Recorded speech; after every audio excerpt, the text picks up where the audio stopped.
Hello, and welcome back to How to Change the World, the podcast that equips changemakers with the inspiration, tools, and insights that you need to be able to drive meaningful change in your community. We are facing in the United States a literacy crisis.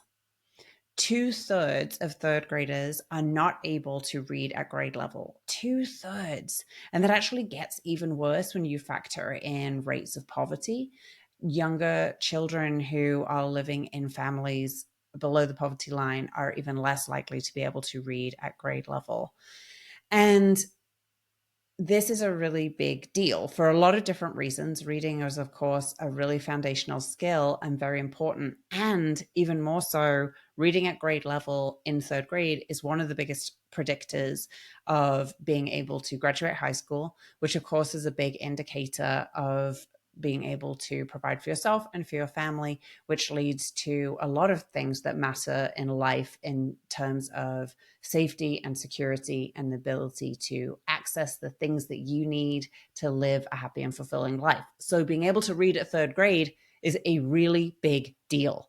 And a lot of children in our communities in our country cannot do that. Enter my really good friend, Sophie Allen Etchart, who is the founder and CEO of Read Better, Be Better. Read Better, Be Better is a nonprofit organization that focuses on equipping third graders with the skills they need to read. And their programs are absolutely phenomenal. I'm not going to step on the interview and tell you too much. I'll let Sophie describe her work in her words. But one of the things that I just loved about this conversation, and I've been wanting to have Sophie on for ages, and it certainly did not disappoint. I'm so excited to share this with you.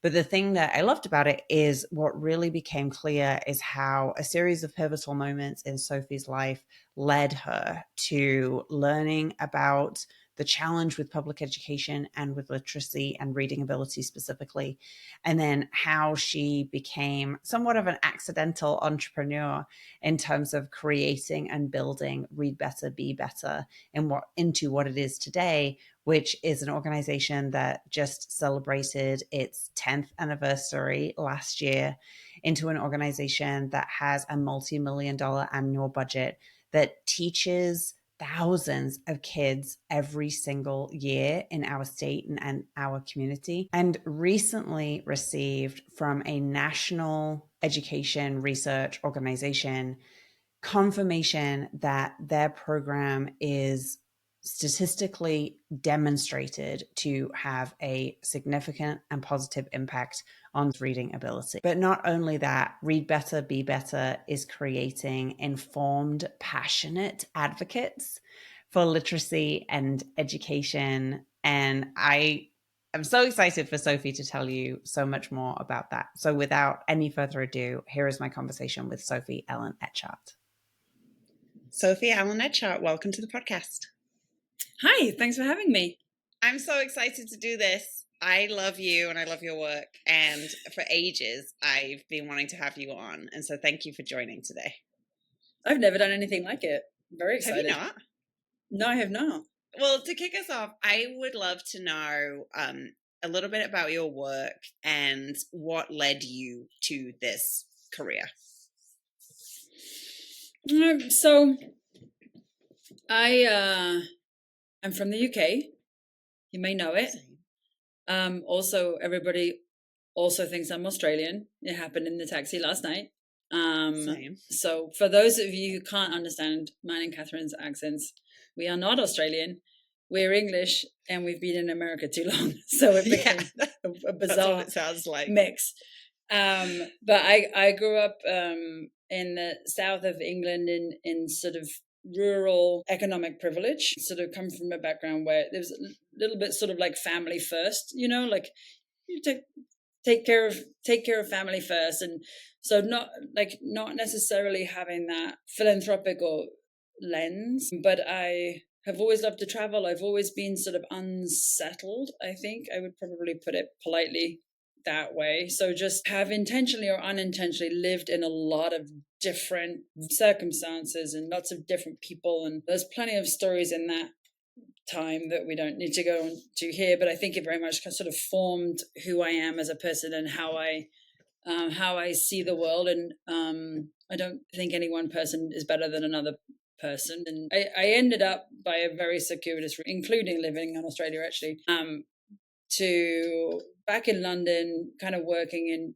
business and finance. And I met somebody who at the time, it was like 2008, and I know all of the research came out of Boston. It was very very cool at the time to do social investment for change. And so I think they used to like philanthropic investment or social investment. And it's where you take sort of private money and you invest it into nonprofits for a social return. And it's now kind of a little bit more frowned upon in the progressive community because it's sort of inserting capitalism into everything. But at the time, it was really exciting. And I sort of think of it as how can you help nonprofits be more efficient and more effective? And I still think that piece of it, I still think has a lot of value. And so I was part of a team that hired someone to come and run the private equity foundation in London. And we hired a woman who was the chief executive of the largest homelessness organization shelter in the UK. And she just was like a brilliant, one of those people who's so magnetic and so humble, like really humble. I was kind of infatuated, and I just, it was this whole other world. And I suddenly wanted to care. Like my entire sort of financial self-actualization and it never didn't move me in any way. And I think at that time, sort of learning from Shax at the private equity foundation was the first time I'm like, oh, I want to try really hard at this. This is really interesting.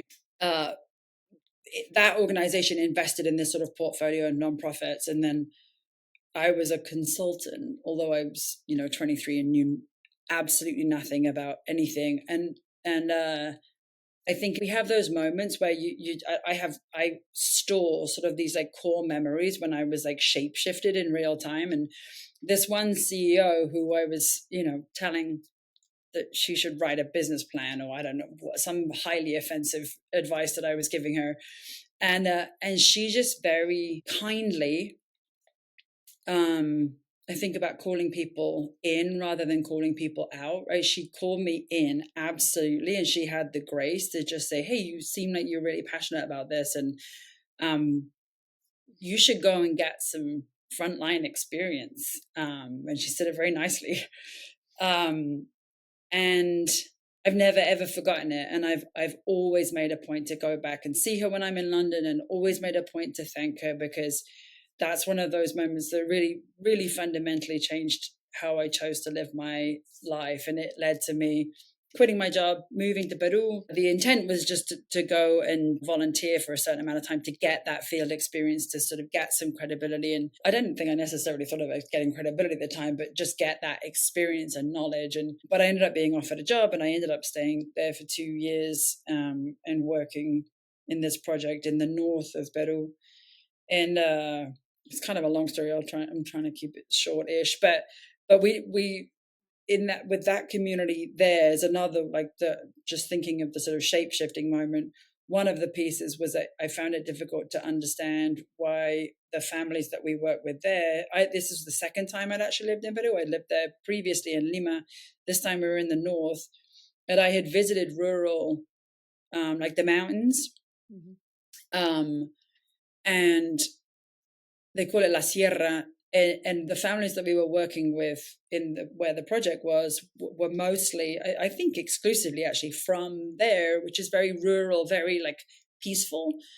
And then where the project was very transient, very, very tough, really tough place to live. There was a sort of trafficking line that came through there. They had to, pay for safety, and they had to,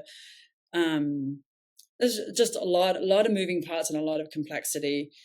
And my sort of little white Western privileged brain was sort of like, why would you bring children from this area of peace, right? And at least like food abundance, there was plenty of food, to this really tough. I mean, it was dangerous. It was a dangerous place to bring kids up. It was a dangerous place to be. It didn't feel it during the day, but we understood from the families what that you had to pay for that safety, right? And it was because of they wanted their kids to have access to education, and the sort of like sickening moment where I had to unlearn my assumption and have my privilege checked. Had enough social conscience to know how lucky I was to have been made to make that realization, and just like, what else don't you know? So that was a really profound moment. And then I was there for 2 years. Like I said, something that I think is very important is I speak English and Spanish, and when I speak Spanish, I speak it, or at least certainly did then. It's probably morphed a little bit like my English accent, but with a strong Peruvian accent. So I think there's a lot of value in looking a certain way, and then when I open my mouth, people were like, "Whoa, this chick, like, she sort of sounds much more like us than we were expecting her to," and that's a real gift, to be able to build relationships and be trusted. And I sometimes say, like, in the States, I feel like I look a certain way, and you can make an assumption about how I'm going to think, speak, talk, feel. And more often than not, then people engage and they're like, "Oh, she's like way more different than I thought she was going to be." I think that's a really important part of like what sort of shaped, or what I've learned along the way. And ultimately ended up moving here. My ex there moved here and worked for a financial literacy organization. And sort of long story short was, we're running a financial literacy program, and it becomes very quickly apparent that the kids can functionally read.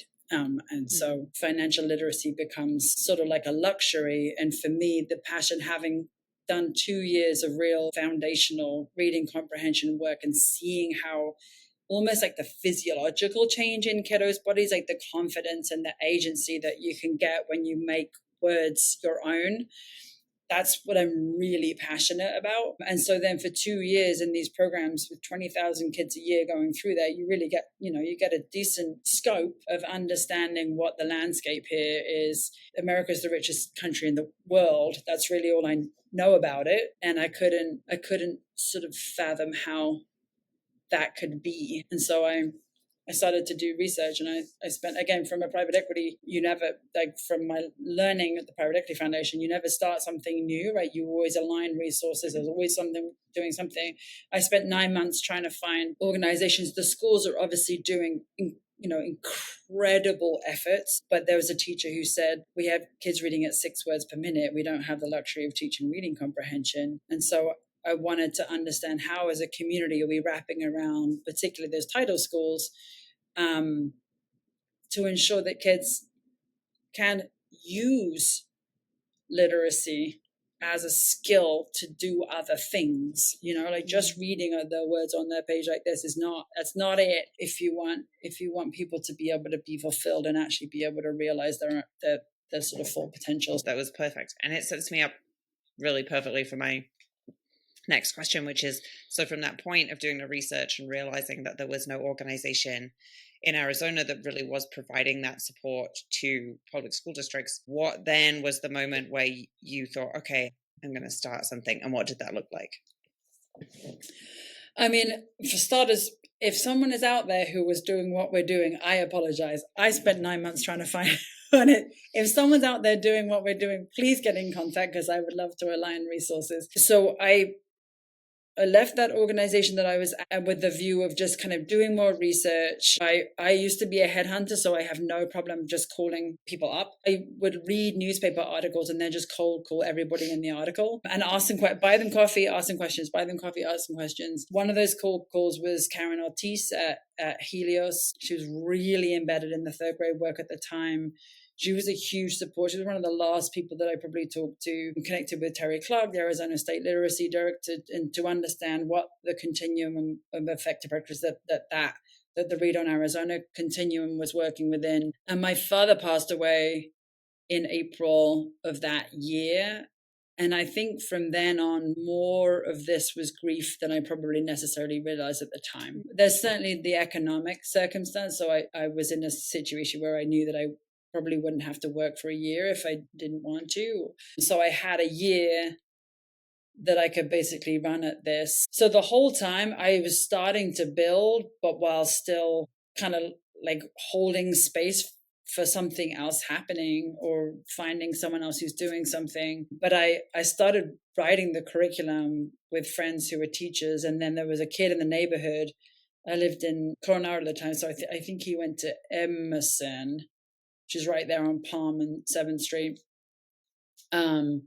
And I basically tested every single lesson that I was writing on this kid who was like in my house the whole time. And any one time I was building while still like having coffees, talking to people, understanding the market. But certainly the more I look back and the more I, understand, if you look at the first 30 years of my life, there's not a lot of evidence that you're going to find someone who's going to have the like work ethic and commitment and drive to do something like this, I don't think. So I think a lot of it was grief of just like, I'm just going to put these feelings into action. And I certainly know, I mean, I literally felt sickened. I remember the day when I was at the previous nonprofit and I just was that we were preparing for another day with the Title I district, and we're just sort of pragmatizing the fact that they wouldn't come having had the curriculum prepared because they wouldn't have had the opportunity. They weren't going to come with parent volunteers because parents are busy and working, and they weren't. And just that sudden, like, I've just done this 5 days a week for 2 years. And at what point are we going to stop and say, how is everybody okay? How is everybody okay with this? Yeah. So, that has always been there. But the actually, 10 hours a day at least, and just relentless sort of drive to build and everything that it takes to get something off the ground. I think there was probably a lot of grief and legacy in that too. Yeah. Mm-hmm. I have 2 specific questions about Read Better, Be Better and the choices you made at the beginning. The first is the name. How did the name come to you? What's the origin story of the Read Better, Be Better name? There was a Facebook poll, and I've gone back to try and find it, and I can't find it. So I don't know, because I didn't know that we were going to be here. I would have done a lot of things differently, I think, if I'd actually thought that. Were you polling names? Is that what the poll was? It was different names? Yeah. Oh, okay. And I remember one of my closest friends at home, I think maybe only one person voted on Read Better, Be Better, but I don't know what the other options were. So I just have this visual of creating a poll, and I think I was on the toilet, and that's all I got. I mean, but it's also very evocative, and yes, it says exactly what you do, but it also says why you do it, and it's difficult to find a name that does that. I have to tell you that, we are very proud to work with Read Better, Be Better. You're a client of ours. And so internally, we naturally shorten it sometimes to RBBB. And I have a coworker that says it like it's R2D2, RBBB.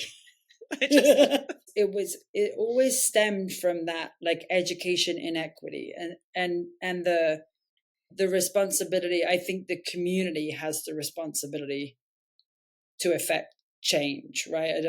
There's no point sort of looking up for whatever we think leadership is going to be, and that, I think that's not where the power comes from anyway. And so the be better is like our collective responsibility when we have the tools, we have the platform, we have those of us who have had access, right? Is like, just do more. You have to do more. You have to recognize that, and you have to sort of pay it forward, kind of. I guess that's like a really cheesy way of thinking about it, but nobody pulled themselves up by their bootstraps. So look around you, figure out how you got there, and then just be better. Just do more. Well, I love it, and I think you just celebrated your 10-year anniversary last year, and I think the fact that 10 years ago on the toilet. You chose a name that still serves the work and the mission when so much has changed is really cool. I know. So the other thing I want to ask you about is one of the things that makes perhaps the thing that makes Read Better, Be Better's programming so unique is the pairing of a younger student with an older student in your programming. And so how did that peer-led learning come about for you? How did that develop? The sort of origin story of that is honestly having run an international development organization, having so many volunteers coming out. A lot of our revenue came from international volunteerism, and a lot of people would come from English-speaking countries. So most of my direct reports were Peruvian nationals, but we had a team of international volunteers, and we would have these young adults that came all the way to Peru to do this sort of service experience. And they would fill out their forms and they would say that they were either fluent in Spanish or they would often say bilingual. And to me, bilingual is a technical term. You're only bilingual if you were born speaking 2 languages. So I dream in Spanish, but I would not consider myself to be bilingual. And then they would arrive and they were not bilingual. they sometimes it was really like, this is a second, third grade Spanish friend, and I don't know what you were expecting to happen, because this is not, you can't sort of fake it till you make it. No, it doesn't really work. Language acquisition.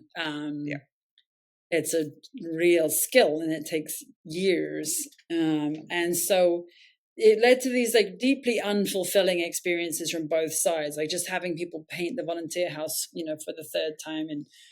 And then, we ended up having to sort of build an entire English program, which really wasn't what it was appreciated. And the community did want it, but it wasn't our core focus. Right? And so that felt uncomfortable and unfulfilling. And I think probably on both sides.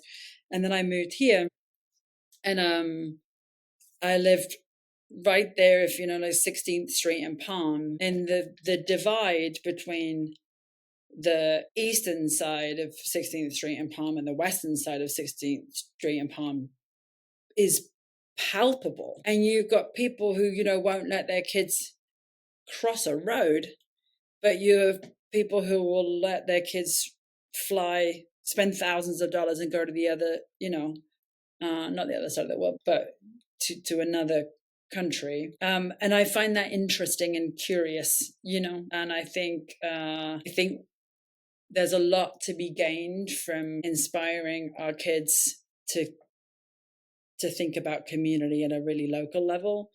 International volunteerism is phenomenal if you're looking to really gain skills and exposure and empathy. And if you have tangible skills like medics, there's some really profound work that people do. So I don't want to take away from that. And there's real gains right here. And so I really kind of wanted to lean into, like, people want to help. People are good. People want to help. So let's kind of give that opportunity earlier. And as a kid who probably would have saved myself and other people, a lot of like pretty problematic and dangerous behaviors because I just didn't know what I was doing or where I fit, or if I had found that purpose at 12, my entire life could have been really different. And so there's that piece. And then what you see when you come to our classrooms is that these older kids, for the most part, have struggled themselves as readers. So they have a deep, non-judgmental understanding of how lack of access has consequences, and they've struggled to read, and they understand, or they have siblings at home who also struggle to read. So they're deeply personally moved by the problem in a way that some other people might not be, and they're very close to it. So the little ones, remove some of that shame. And someone was just saying that a little one said in the classroom that they're like, adults talk to us all day, we're over it, but they have like that sort of infatuation, right? They think these older kids are so cool, and you see them really, and especially when an older student, one of the leaders, is struggling to read themselves, there's something really beautiful that happens between those two kids, where you remove adult bad behavior and shame, and they just kind of work through it together in a way that I think is so unbelievably unique and can't be replicated by an adult. So it's really beautiful. For sure. Well, and I think you see it naturally where kids gravitate naturally toward other older kids. It just, even from in family situations, like the younger cousins want to be around the older cousins, or even the sibling, the younger sibling wants to be around the older sibling and their friends in a way that younger kids don't always feel with adults. So, like, you have nothing to offer me, but the older kids had something to offer me that's fun and valuable. Yeah. Cool. I love that it's they take care of each other. Yeah. Which is really cool. Really beautiful. I want to ask you about literacy, which is important. Let's take a quick ad break, and then we'll do exactly that. Okay.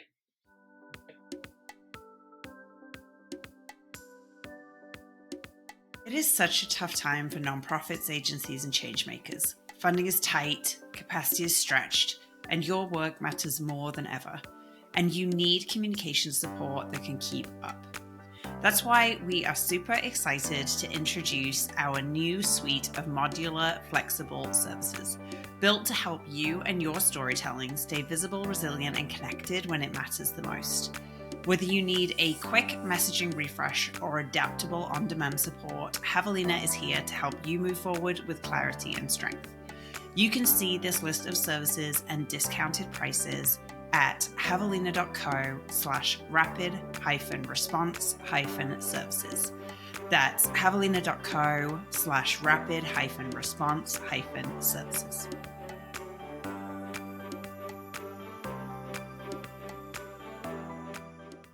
Okay, so we are experiencing in this country, in the States, a national literacy crisis. And also in Arizona, 61% of Arizona third graders are not reading at grade level. Sophie, what are the biggest drivers in your understanding of falling literacy levels? Well, I'd start by saying if you factor poverty into that statistic, it looks more like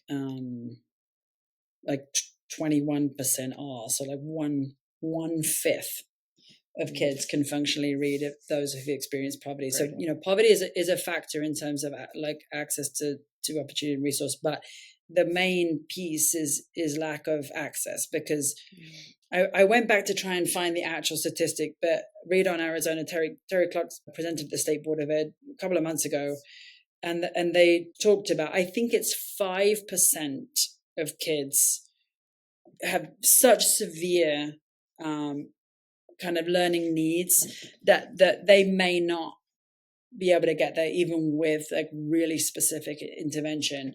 95%, I think it was 95%, somewhere around that, of kids can learn to read. It's right there. Right. So what are we not doing? What are we not doing? And we're talking about 8-year-olds. Like, it's really infuriating to me, and to a lot of people, I think. But we know how to teach kids to read. The science of reading is the approved scientific method that kids will learn to read. There's a whole backstory about when and why we didn't use those curriculums. So you lost a lot of time there. But we know how to teach kids to read, but you do have to invest. And there has been legislation passed in Arizona that does say like science of reading approved curriculum is what we should be teaching with, but then you need to invest. You need to train the teachers on that curriculum. That takes time. It's really robust. It's a lot of training. It's a lot of time. It's a lot of money. So it's investment. You have to, and Read on Arizona is lobbying hard, to try and get coaches so that you can have that exponential effect. But there's a lack of specific investment in what is working. But then there's also a lack of investment in public education as a whole. So you see that being decimated, right? And that is going to perpetuate the problem, particularly in those low income schools, which is where the problem is going to be most acute. So I mean, we know what we need to do, but it takes money, and therefore it takes political will. Yeah. Do you ever get discouraged that you have a program that works and an intervention that works, and does it ever feel like you're sort of swimming upstream and going against this tide? Yeah, it does, but I am the most annoying optimist. The statistic is, if you don't read a grade level by the end of third grade, you're 4 times less likely to graduate high school. If you flip that, the statistic is if you read a grade level by the end of third grade, there's an 89% chance that you'll graduate high school. I choose to lean into the latter. Is just my way of moving through the world. So is it frustrating? Yes. 2 things. I mean, it is an extraordinary, what I say, surprise. I don't know, gift, surprise that I spend every sort of minute. I spend 85% of my waking minutes thinking about and doing this. And I have 2 kids and I really like them, but I think they would also agree that I spend 85% of my waking time thinking about doing this. So I think what an absolute privilege and joy it is to spend your life doing something that does work and just doing it in every single area that you can. And then the other piece is, we went from serving 30 kids to serving about 3,000 kids. We now serve closer to 6,000 kids a year. And I did at some point, sort of 2019-ish, I think we'd grown from sort of 0 sites to probably about 60 sites. And that's a lot. You're going from a 0 budget to at that time, probably 1.5-ish million. We're now 3.65 million. And so you do have to stop and think, is this the right way to invest our resource? Because the needle's still moving in the wrong direction.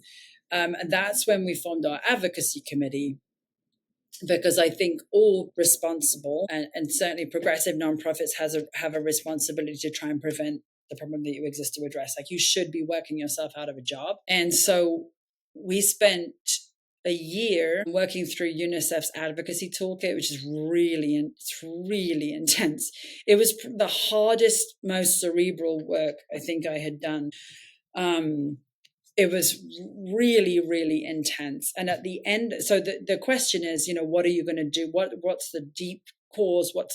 They have like a problem tree and a solution tree, and why is the problem existent? And we got to the end of that, and you're sort of trying to get to, like, basically, are you going to lobby, I think is, and we ultimately decided, no, I am a white woman of economic privilege, and there's a disconnect if I have no place speaking on behalf of that community, since I am not representative of that. So that's one piece that kind of put a barrier in terms of me going to the Capitol and lobbying.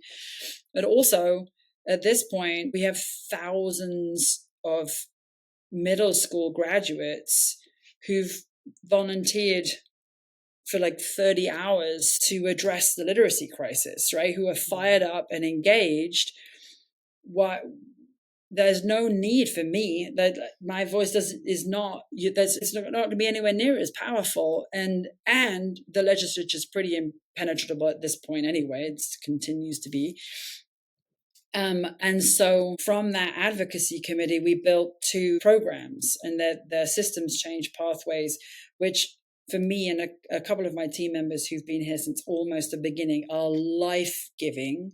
Because, I mean, we expand, and our program is so powerful and so important. And those foundational pieces in the classroom, we're so proud of them.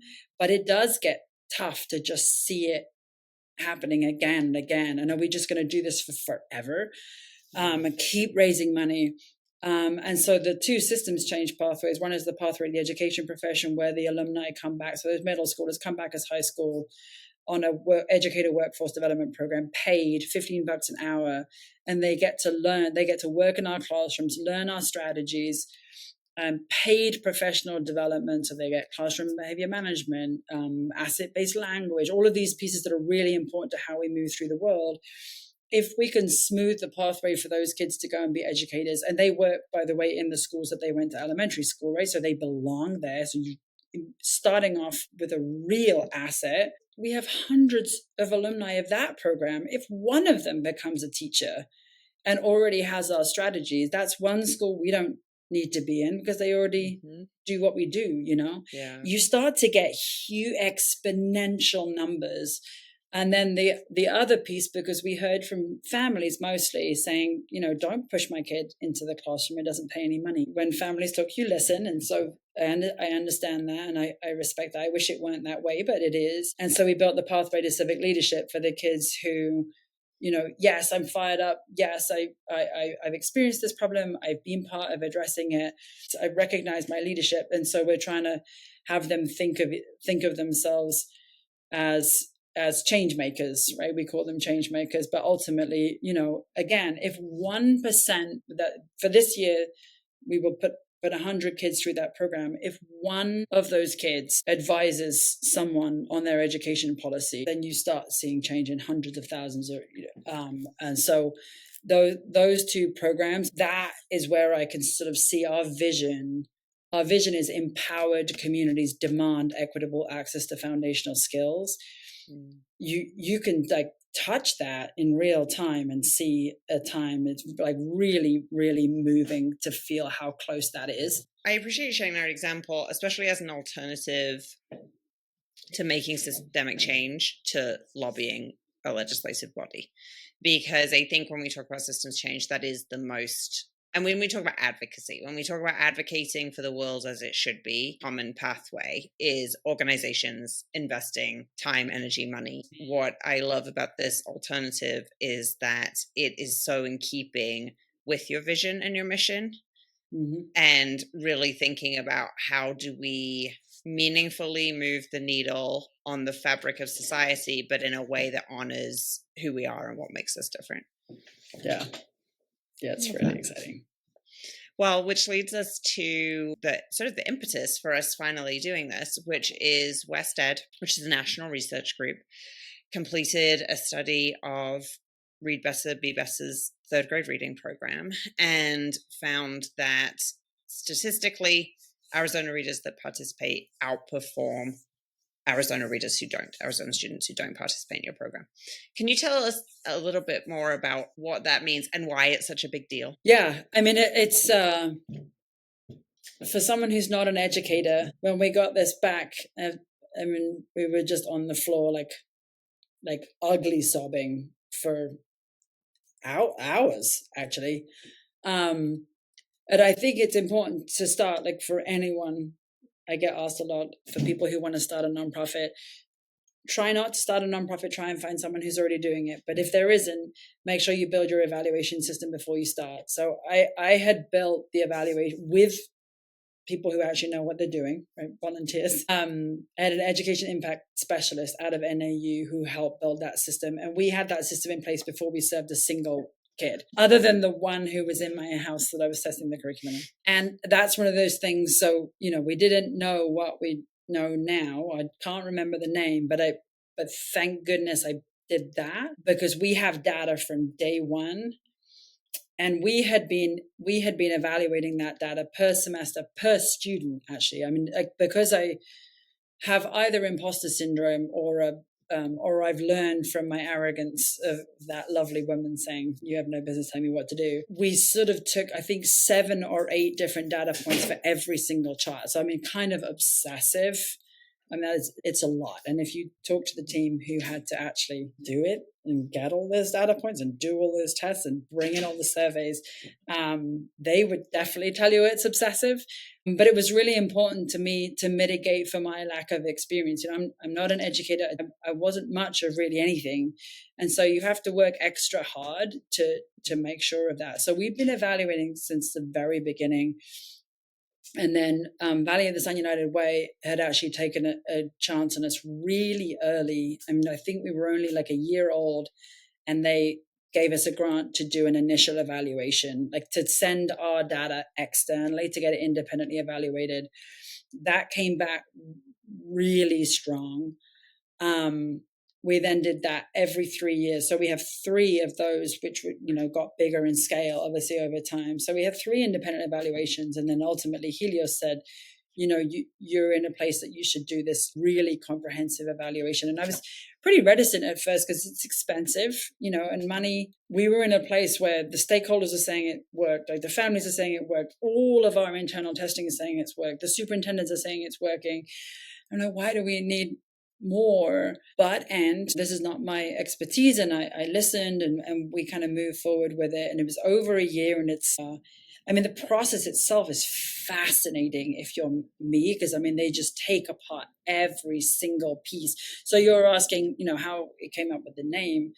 That every single instrument that our program is, like, why do you let the children choose the books, and why do you do this? And I was unpacking, and I kept a lot of my research, which is really helpful. But a lot of the time I'm just doing it intuitively. I'm like, why would you not let a kid choose their own book? And it turns out that that's like a really important part of what actually moves kids in the program. So it was fascinating to go through that comprehensive, intense process with an incredible team at West Ed.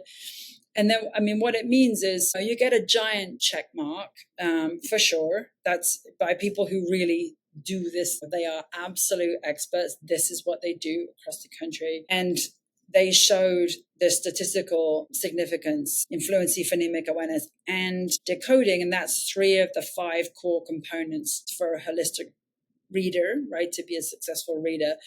So that's pretty extraordinary. And then to show statistical significance against ACER, which is that final 3rd grade test. That's a comprehensive 3rd grade test. So we're only 10 weeks, 2 afternoons a week, after school, 90 minutes. And this is a relatively low dosage touch. I am told by the West Ed team that they actually asked the researchers to go back and rerun that because they couldn't believe it would be possible to get 6 points against ACER with such little time. So that's, extraordinary, but nothing that we do is accidental. I am really, really obsessive. We work really, really hard. So I don't want to say it was kind of like, wow, what a surprise, but it was unbelievably validating, unbelievably moving and powerful to think all the kids that had to make up those numbers to get the statistical significance. And that, like, how profoundly those kids' lives have been changed. And that's just the ones in the study. And so it's validating, it's powerful, it's extremely motivating, when we're all pretty motivated, but it's like, now let's go. But then actually like practically it's really important because we are a tier 2 evidence-based program, schools can actually include us in their literacy plan. So every single school has to have a literacy plan, and we can actually be included as part of that solution. We work alongside, we partner with the school districts, but the closer that we can come alongside them and help and be part of the work that they're doing, is really, I'm a massive public education advocate and supporter. So that feels, it's like taking something off their plate. Like, you can just put this in and it's going to work, but we're going to do all the work for you, but we're going to be part of your plan that you have to put forward to the state. That's really important too, in terms of just making it easier for schools to bring it on. Yeah. Well, congratulations. It's a really big milestone. It is. It's a really cool thing.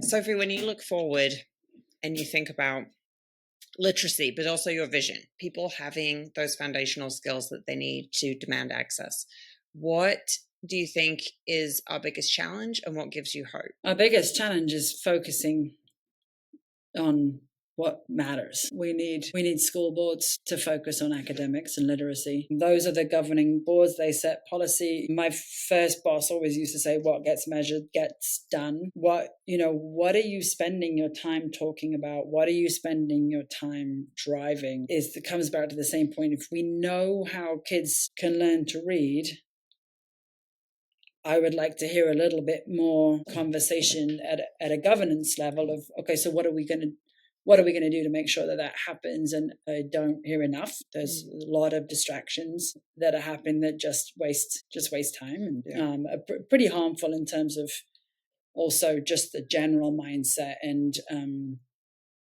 motivation, right, of the people working in that sector. So we need to focus. We need to invest in what works, and I would like to see that happening. And when you see that happen, it happens. Like if you look at Mississippi, you look at we're not guessing. We know what to do. We know what to do.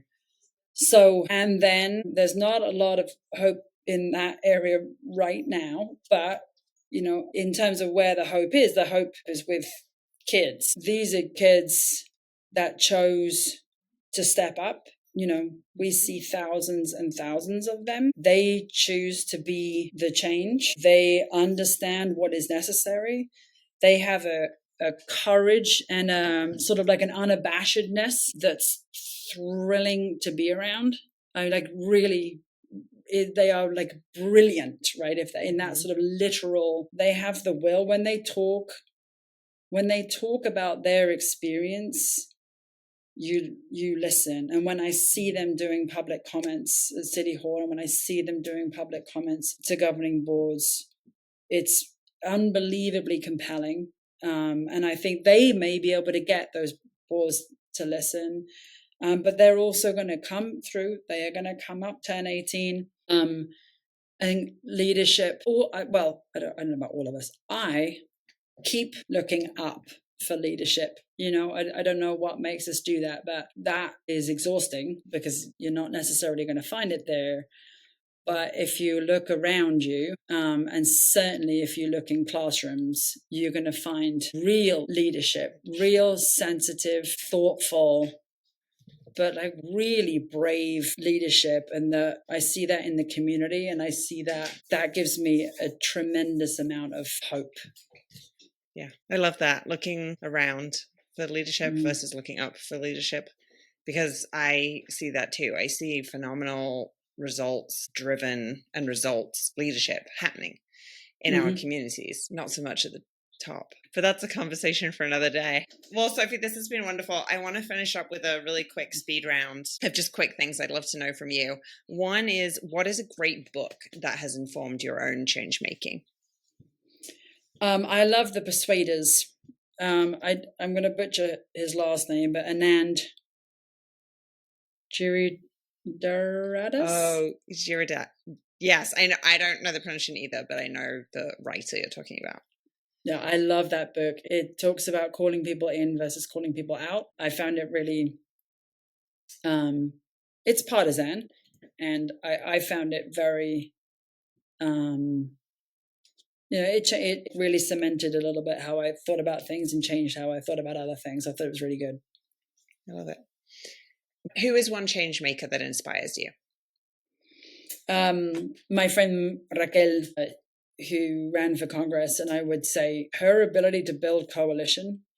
We are so different. I am like, let's freaking go. I want to do, like, tell me what to do. I want to do it. Like, I was paraphrasing that. I said, like, injustice just makes me want to do things. Like, it gives me a physical response that I can only sort of settle by just an action.